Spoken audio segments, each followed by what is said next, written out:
Le vendredi saint, commémoré aujourd'hui, les chrétiens catholiques se souviennent de la passion du Christ.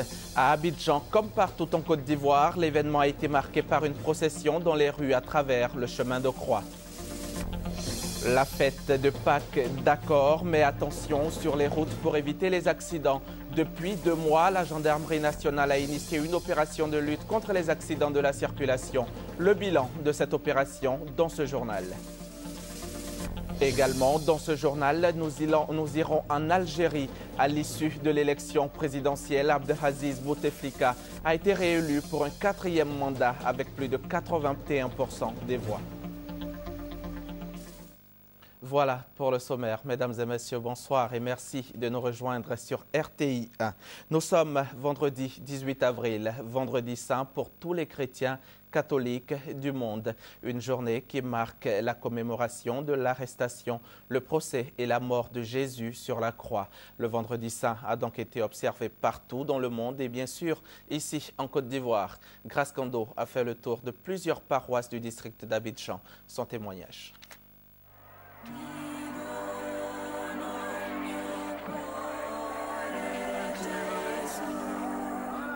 Vendredi saint, jour où le Christ donne sa vie en rançon pour le salut de l'humanité dominée par les chrétiens catholiques célèbrent donc la passion du Christ à travers le chemin de croix. Un parcours qui retrace la souffrance de Jésus-Christ jusqu'à la crucifixion sur la croix. Cette action est aussi marquée par la lecture de la passion du Christ et la vénération de la croix. La Pâque chrétienne nous rappelle la passion, la mort et la résurrection du Christ. Ce que le Christ a vécu, ce n'est pas une illusion, ce n'est pas une hallucination, c'est la réalité. Le Christ a vraiment vécu ces moments difficiles et ces souffrances-là. Pour certains fidèles, cette célébration de la passion du Christ est le fondement de la foi. Le Christ a donné sa vie et il a eu la victoire pour nous. Et le fondement de notre foi chrétienne catholique est dans la passion et la résurrection de Jésus. Comme le disait Saint Paul, si je ne crois pas à la résurrection du Seigneur, ma foi est vaine. Nous sommes venus vivre avec Jésus cette souffrance qu'il a payée sur la croix à cause de nos péchés. Avant la résurrection, il y a cette souffrance, cette douleur, cette humiliation que nous devons subir qui nous permet de nous faire pardonner nos péchés, nos fautes. Donc c'est une mort qui tue une autre mort et qui nous permet de revivre. Le chemin de croix achevé, les chrétiens n'attendent plus que la célébration pascale. Résurrection du Christ qui commence ce samedi par une veillée. Aujourd'hui, c'est le vendredi saint, c'est à quelques jours seulement de la Pâque. La Pâque est justement ce moment de fête et de retrouvailles pour bien de monde. Et en général, les populations se rendent dans le centre du pays pour célébrer l'événement. Et bien entendu, à cette période, la gare routière est bondée de monde et même surchauffée. Suivez ce reportage de Pargassoro Konoe et Fatou Fofana. Embouteillage, voyageurs mécontents, bousculades devant les portes des cars stationnés. Nous sommes à Djamé-Renault. Ici, tous veulent voyager en même temps. Personne ne veut se faire compter la célébration de la fête de Pâques. C'est la fête de Pâques. Vraiment, mais ici, c'est pénible de voyager pendant les fêtes. Actuellement, là, ils sont en train de nous donner rendez-vous pour demain matin, alors qu'ils ne mettent pas encore midi. Nos bagages sont dedans, nous-mêmes nous sommes dehors. Les gens qui ont 3e départ, 4e départ sont dedans, 3e dehors, nous sommes dehors. Pour les responsables de gare, les populations attendent toujours la veille des fêtes pour effectuer le voyage. Une situation qui leur crée beaucoup de désagréments en plus des embouteillages. Tout le monde veut rentrer en même temps alors que ce n'est pas possible. On peut pas faire, tout le monde ne peut pas partir dans le même car. Donc on est obligé de patienter, les faire comprendre et à chaque départ, on fait partir les passagers. Vous avez remarqué l'embouteillage. Donc si les cars n'arrivent pas à rentrer, c'est déjà un problème. Ces responsables de gare demandent donc aux voyageurs de la patience et les invitent au calme. On aimerait qu'ils soient patients et qu'ils soient vraiment indulgents envers nous parce que ce n'est pas facile pour nous. Ils n'ont qu'à se patienter, il y a des cars qui viennent, qui vont les transporter tous et vont rentrer à destination sans problème. Certains voyageurs, déçus, préfèrent s'asseoir à même le sol en espérant que la chance leur sourit. Et parmi ces prétendants au voyage, plusieurs auront la chance d'avoir un billet pour se rendre à l'intérieur du pays. Ces personnes-là sont sensibilisées sur les IST et le VIH-Sida. Une campagne menée conjointement par les directions régionales et les directions départementales du ministère de la Promotion de la Jeunesse, des Sports et Loisirs de Gagnoa. Des conseils qui, selon elle, sont utiles pour ces moments, pendant ces moments de loisirs. Thérèse Tapeyoboué. Les périodes de grandes fêtes, notamment de Pâques en pays baoulé, sont des moments de joie, de folie, dont les fins peuvent être souvent synonymes de douleur pour les jeunes, avec la contraction du virus du sida, des IST et des grossesses indésirées. Le ministère de la Promotion de la Jeunesse, des Sports et des Loisirs, qui veut une jeunesse saine, éduquée et active, a mis en mission ses directions régionales et départementales de certains grands pôles d'attraction pour une campagne de sensibilisation à la veille de ces fêtes. À Gagnoa, c'est la gare UTB qui a été investie par les responsables du ministère pour sensibiliser, informer les voyageurs convergeant vers le V-Baoulé pour les fêtes de Pâques. Nous venons à cette gare-là où il y a une masse importante de la population qui va pour les fêtes de Pâques pour les sensibiliser contre les mauvais comportements. Faire en sorte que le sida puisse se limiter, pour ne pas que pendant ces congés-là, nos jeunes contractent des IST, c'est-à-dire les maladies sexuellement transmissibles. Les nombreux voyageurs ainsi que les responsables des gares ont apprécié cette action d'envergure initiée par le ministère de la Promotion de la Jeunesse et des Loisirs. C'est une très bonne action parce que pendant les moments de Pâques, il y a trop de dépravation sexuelle. Donc il est important de sensibiliser les jeunes à prendre leurs précautions. Je pense que je vais appliquer parce que je vais en voyage. Donc si jamais je trouve une partenaire, je vais appliquer ce qu'ils m'ont demandé de faire. Cette campagne de sensibilisation et d'information a été marquée par des séances de distribution des préservatifs et d'informations sur la procréation et la contraception. C'est aussi en cette période de fête, période de grande affluence, que les coupeurs de route, eux également, sévissent. Heureusement, les forces de l'ordre veillent au grain pour le bien-être et la sécurité des voyageurs. Un gang de coupeurs de route vient d'être démantelé dans la région de Soubré. Les détails avec Eugène Atoubé. Ces deux individus constitués avec leurs acolytes tués au cours d'une opération, un redoutable gang à Soubré. C'est pendant une attaque nocturne sur l'axe Soubré-San Pedro que leur sort va se dessiner. C'était le 25 février dernier. Ironie du sort, ce jour-là, Sila Mamadou, un des gangsters, est violemment percuté par un véhicule alors qu'il sommet le conducteur du dit véhicule de s'immobiliser, arme au poing. Le coupeur de route trouvera la mort plus tard. Alertée, la police de Soubré engage ses investigations et parvient à dessiner le profil des membres du gang. Dans la nuit du 16 au 17 avril dernier, les limiers du commissariat de Soubré retrouvent dans le village de Péiri le repère du redoutable gang, après étude de leur mode opératoire. Deux sont présents ce jour-là. Goué Bagueta Emmanuel, 35 ans chef de gang, et Nyanswa Moïse Dimoses, 19 ans. Tous deux passent aux aveux. Les deux gangsters ont été mis à la disposition du parquet pour répondre de leurs actes. À ce jour, ce sont 17 braqueurs que les services de la police de Soubré ont mis aux arrêts.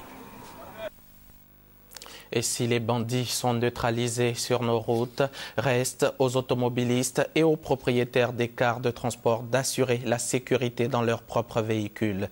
En tout cas, la Gendarmerie nationale a initié depuis 2 mois une opération de lutte contre les accidents de la circulation. Une opération en rapport avec l'Ozer et la SICTA. Reportage. C'est le chef d'escadron, Ngoran Serge, qui a présenté l'exposé bilan de l'opération de lutte contre les accidents de la circulation sur l'autoroute du Nord aux délégations de l'Ozer et de la SICTA. Un bilan qu'il juge positif. En effet, depuis l'ouverture de cette nouvelle autoroute en décembre dernier et face aux nombreux accidents qui ont fait plusieurs morts depuis, la Gendarmerie nationale a décidé de réagir. Elle s'est donnée pour mission de contrôler, réprimer les excès de vitesse, contrôler les pièces afférentes aux véhicules et vérifier l'état des véhicules même. 2 mois après, c'est le satisfecit général. De près d'une centaine de morts entre le 11 décembre 2013 et la fin janvier 2014, l'on n'a enregistré que 5 morts depuis le début de l'opération jusqu'à ce jour, avec plusieurs centaines d'amendes forfaitaires délivrées.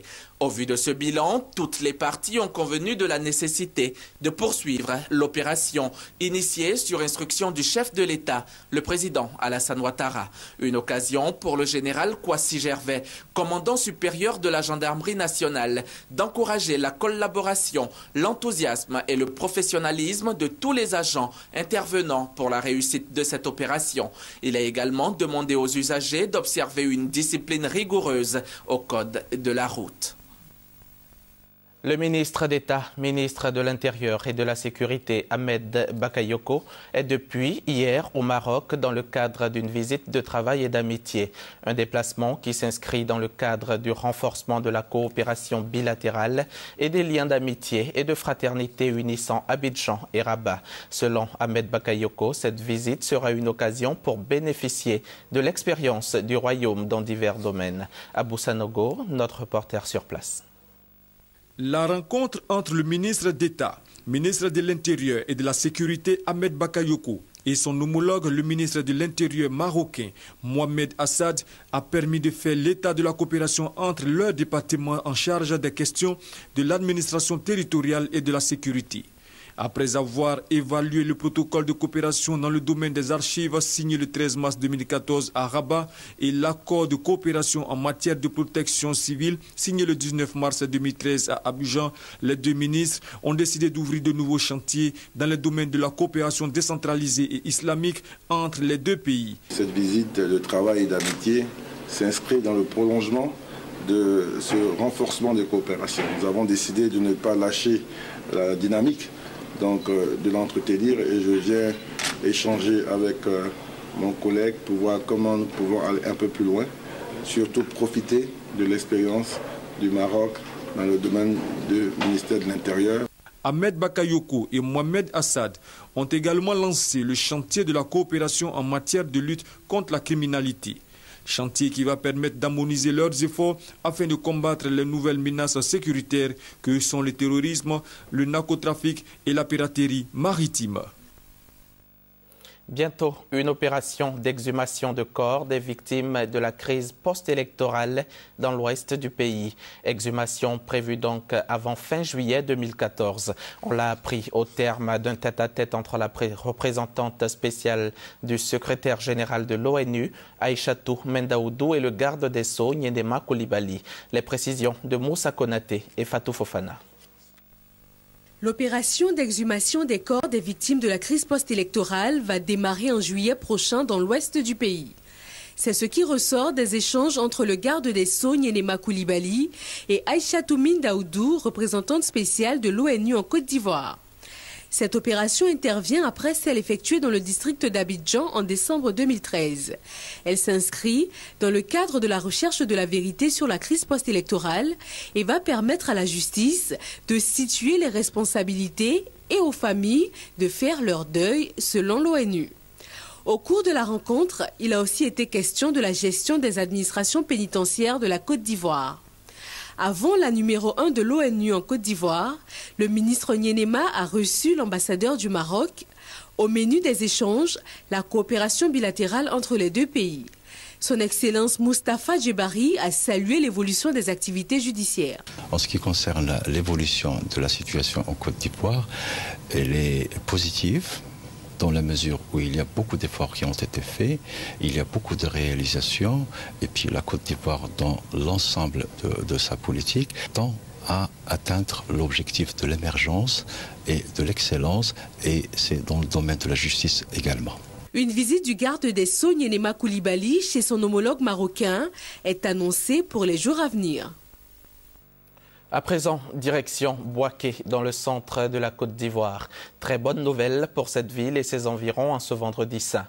Les populations pourront désormais suivre les programmes de RTI2. L'émetteur de la chaîne qui avait été installé récemment a été mis en marche officiellement ce vendredi matin, en présence d'Afoussiata Bambalamine, la ministre de la Communication, et Amadou Bakayoko, le directeur général de la RTI. Le commentaire de nos confrères de RTI Bouaké. Après Abidjan et ses villes environnantes, RTI2 désormais dans les foyers de Bouaké et des localités environnantes. Occasion pour le directeur général de la RTI, Amadou Bakayoko, d'exprimer sa reconnaissance au chef de l'État Alassane Ouattara, dont le soutien a permis d'étendre le réseau de la diffusion de la RTI. Cela dans le souci d'œuvrer pour un égal accès des populations à l'information. RTI2 est une chaîne qui a pour vocation d'avoir un autre regard, comme le dit son slogan. C'est une chaîne à travers laquelle les populations pourront découvrir de nombreuses séries internationales, mais également des programmes de sport et aussi des programmes de divertissement qui leur montreront avec un ton peut-être plus léger, différent de celui d'RTI1, toute la Côte d'Ivoire et toute sa richesse. Pour la ministre de la Communication, Afoussiata Bambalamine, l'extension de la zone de couverture de RTI2 marque une avancée pour la mise en œuvre de la politique de renforcement de la cohésion sociale initiée par le président de la République. RTI a enregistré de grandes avancées de 2011 à 2013 que vous avez bien voulu rappeler, monsieur le directeur général, notamment la réhabilitation donc des locaux et des centres émetteurs, l'acquisition de matériel roulant et de matériel de production, la diffusion de RTI sur satellite et la diffusion en direct sur Internet également. Je peux affirmer aujourd'hui avec fierté que ces contributions ont permis d'une part à la RTI d'accroître de manière significative son taux de couverture à hauteur de 96% et d'autre part d'améliorer la qualité de ses programmes pour revenir ainsi à un taux de couverture qui existait lorsque le président actuel, Alassane Ouattara, était Premier ministre en Côte d'Ivoire. RTI2 à Bouaké, une grande joie pour les autorités locales de la ville et l'ensemble de la population. La nature a horreur du vide. RTI2 n'était pas à Bouaké, les gens trouvaient quand même à se former. Mais à partir du moment où la chaîne arrive sur Bouaké, elle apporte une nouvelle palette. Ce n'est pas seulement du Bouaké, mais c'est la vallée de Panama. Lorsque Kachola reçoit, c'est la vallée de Panama et d'Abakala, tout ça, Mayakuru, tout ça. On a pris ça à la télévision, que vraiment TVD, ils vont couvrir tout ça. Vraiment, on est très contents, nous les chefs. Rappelons que la présence des structures de la RTI à Bouaké n'est pas nouvelle. Avril 1966, la radio a été installée, suivie de la télévision en 1982. Et la RTI qui continue de faire des heureux. La marque du service public a initié un concours qui visait à détecter des talents de jeunes scénaristes. Eh bien, les lauréats de ce concours sont connus. Ils ont même reçu leur trophée hier jeudi. La RTI s'engage à aider les 2 lauréats à finaliser leur projet dans un premier temps. Puis ils pourront bénéficier de la production de leur film. Les éclairages d'Herman Niamien. Ils viennent de recevoir les trophées qui consacrent leur succès au concours Nouveau Talent initié par la RTI. Le rêve de devenir de grands réalisateurs pour Binta Dambélé et Honoré Esso, les 2 lauréats du concours, va ainsi devenir bientôt une réalité grâce à la RTI. Nous, va s'agir de les aider à finaliser leur projet, puisqu'aujourd'hui ils sont partis d'une base qu'on a trouvée certes intéressante, mais il y a encore pas mal de travail à faire pour en faire des projets finalisés. Ensuite, nous allons travailler à les produire, donc à travers la production d'un pilote, qui sera le premier épisode. Et suite, en fonction de la qualité de ce pilote-là, nous pourrons décider d'étendre la production à l'ensemble des épisodes qu'ils ont prévus. Les 2 lauréats mesurent l'immensité de la tâche qui les attend. Ils se disent cependant prêts à relever le défi. Le public doit s'attendre à quelque chose de vraiment nouveau, de vraiment novateur, parce que c'est l'objectif même du concours Nouveau Talent. Donc, que le public s'apprête, en tout cas j'arrive. En plus de la RTI, il faut encore des financements pour pouvoir produire ces projets-là. Je crois que nos scénarios sont maintenant prêts à aller à cette bataille-là. On est confiants. Il n'y a pas eu que les lauréats du concours Nouveau Talent qui ont été récompensés. Léonard Grugué, le producteur de la célèbre série satirique Comment ça va, a été également honoré. Pour sa contribution à la promotion du cinéma en Côte d'Ivoire, il a reçu des mains du directeur général de la RTI le trophée Talent d'honneur. On m'a honoré, c'est bien, mais c'est surtout les jeunes talents. La télévision ne doit pas mourir. Nous devons faire de telle sorte qu'il y ait de sketchs.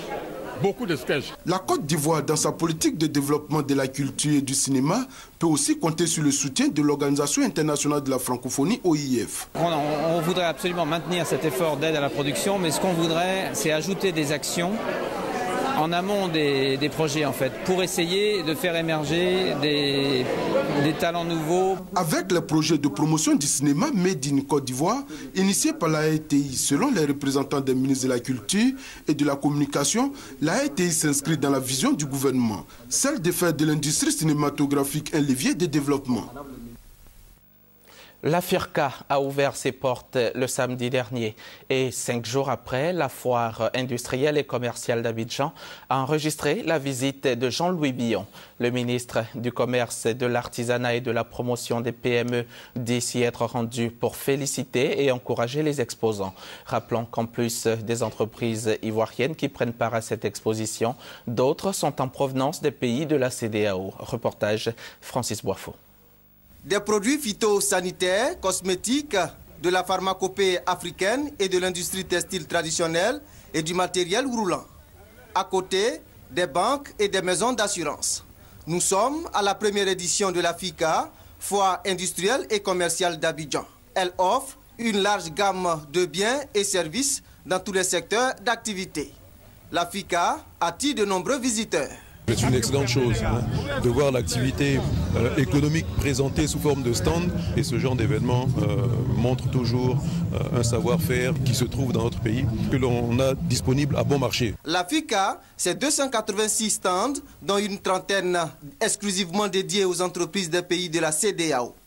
Outre l'aspect commercial, cette fois se veut un espace d'intégration sous-régionale et de réconciliation pour les Ivoiriens. Compte tenu de tout ce qui s'est passé dans le pays, les commerçants étaient un peu dispersés.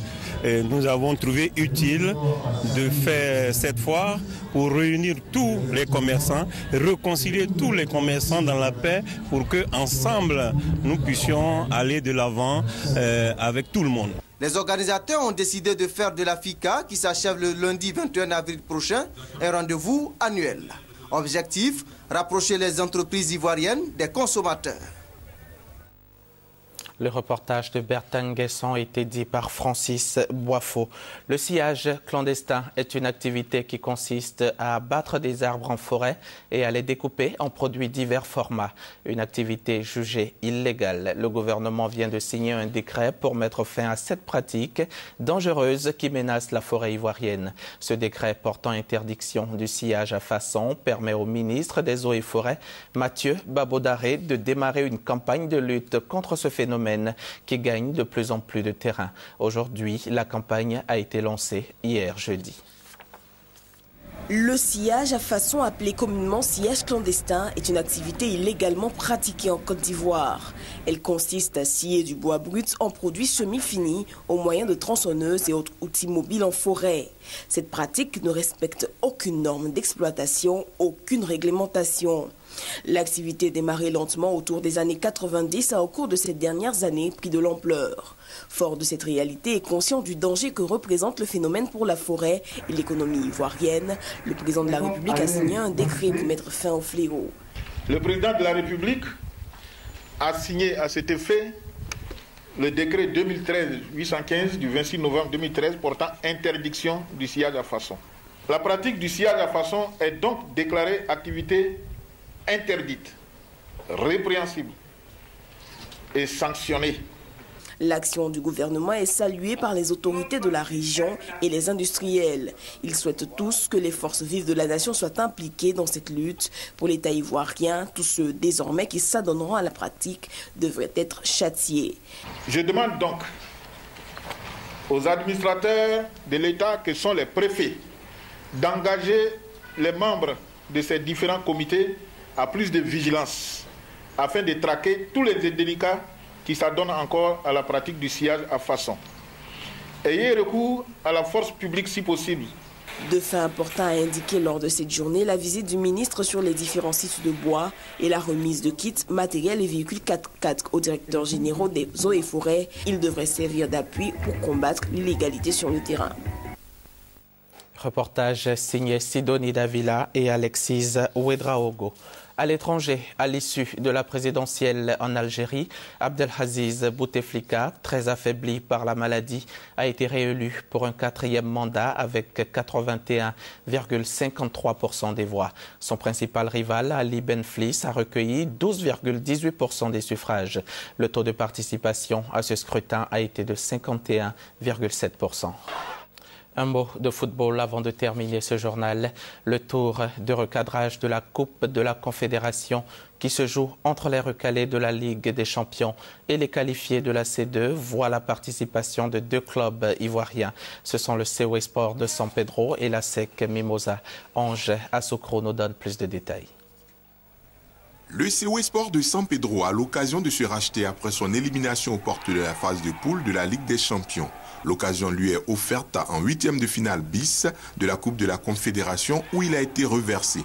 Le champion de Côte d'Ivoire affronte Bayelsa United, un club qui n'a qu'un seul titre de champion du Nigeria acquis en 2009. Fondé seulement en 2000, Bayelsa est donc une équipe jeune qui n'est pas de la trempe des ténors nigériens tels que Yimba, Lobistar ou Enugu Rangers, mais plutôt un adversaire prenable pour le double champion de Côte d'Ivoire. Le COE, qui a certainement tiré les leçons du but encaissé à domicile en Ligue des Champions contre le tout-puissant Mazembe, ne doit plus refaire la même erreur. Bien au contraire, l'équipe de San Pedro serait bien inspirée de l'emporter à Abidjan sans encaisser de but. C'est à ce prix qu'elle se garantira une bonne marge de sécurité avant son déplacement au Nigeria pour la manche retour. Au contraire de l'adversaire du COE qui n'est pas un foudre de guerre, celui de l'ASEC Mimosa, le Kaiser Chiefs d'Afrique du Sud, compte parmi les meilleures équipes du pays de Nelson Mandela. Le club de Johannesburg a 11 titres de champion en Première Soccer League et 13 trophées de Coupe nationale. Mieux, le champion sud-africain est le club le plus populaire avec plus de 16 millions de supporters abonnés. C'est donc un adversaire à prendre très au sérieux, surtout que l'ASEC Mimosa a déjà un souvenir douloureux du rival Orlando Pirates. Les Mimos ont pour leur part retrouvé des couleurs offensives en inscrivant 10 buts lors de leurs 3 derniers matchs. Mais la défense du coach Siaka Traoré, qui a encaissé 3 buts contre la FAD, est moins rassurante. C'est pourquoi les jaunes et noirs ont rallié Johannesburg depuis le mardi 15 avril 2014 afin de mettre un accent particulier sur le travail défensif dans la dernière ligne droite de leur préparation. Reportage signé Alexis Kwayo et Ange Asokro. Voilà, c'est la fin de ce journal. On se retrouve demain, même heure, même chaîne. Bonsoir.